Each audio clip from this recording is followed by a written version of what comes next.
తాకట్లో ఉన్న మీ బంగారాన్ని విడిపించి ఆ రోజు ఆన్లైన్ రేటుకి కొంటాం. Sharma gold company. పసిడి ప్రేమికులకు ఇది నిజంగానే తీపి కబురు. ఆకాశమే హద్దుగా దూసుకుపోయినటువంటి బంగారం వెండి ధరలు ఇప్పుడు ఒక్కసారిగా నేలచూపులు చూస్తున్నాయి. వరుసగా 4వ రోజు కూడా మళ్ళీ పడిపోయాయి బంగారం ధరలు. గత కొన్ని రోజులుగా ఊహించని రీతిలో పెరిగిన ధరలు ఇప్పుడు అంతే వేగంగా దిగి వస్తుండడంతో సామాన్యులు ఊపిరి పీల్చుకుంటున్నారు. సోమవారం మధ్యాహ్నం 1 గంటకు మరింత దిగి వచ్చాయి బంగారం ధరలు. బంగారం వెండి ధర ఎంత తగ్గింది? ధరలు ఎందుకు తగ్గుతున్నాయి? అంతర్జాతీయ మార్కెట్లో బంగారం ధరలు ఒక్కసారిగా కుప్పకులాయి. గతంలో ఎన్నడూ లేని విధంగా $5,600 వద్ద పీక్ స్టేజ్కి వెళ్ళిన బంగారం ఇప్పుడు $4,538కు పడిపోయింది. అటు వెండి కూడా $122 నుండి $74కు దిగి వచ్చింది. కేవలం ఒక్క రోజులోనే 6% మేర పతనం కావడం గ్లోబల్ మార్కెట్లో హాట్ టాపిక్గా మారింది. ఇక గ్లోబల్ మార్కెట్ ఎఫెక్ట్తో మన హైదరాబాద్ బులియన్ మార్కెట్లోనూ ధరలు భారీగా తగ్గాయి.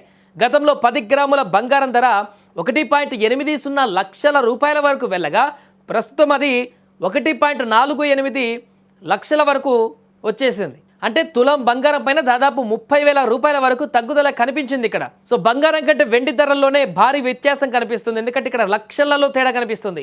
వెండి ధర మొన్నటి వరకు ఏకంగా 4 లక్షల రూపాయల మార్కును దాటింది. కానీ తాజాగా మార్కెట్ ఒడిదుడుకులతో ప్రస్తుతం ఇది 2,48,000 వరకు దిగి వచ్చింది. ఇప్పుడు ప్రస్తుతం అక్కడ కొనసాగుతుంది.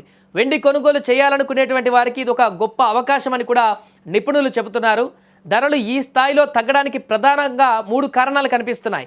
ఒకటి, అమెరికా ఫెడరల్ రిజర్వ్ చీఫ్గా కెవిన్ వార్ష్ పేరును ట్రంప్ ప్రతిపాదించడం.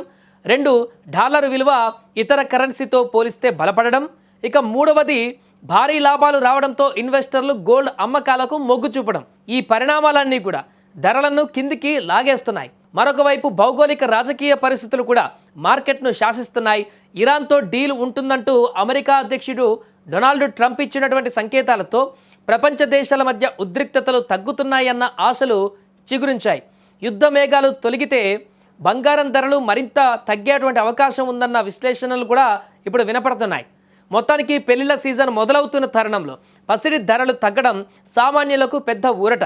మరి ఈ ట్రెండ్ ఇలాగే కొనసాగుతుందా లేక మళ్ళీ ధరలు పుంజుకుంటాయా అనేది వేచి చూడాలి.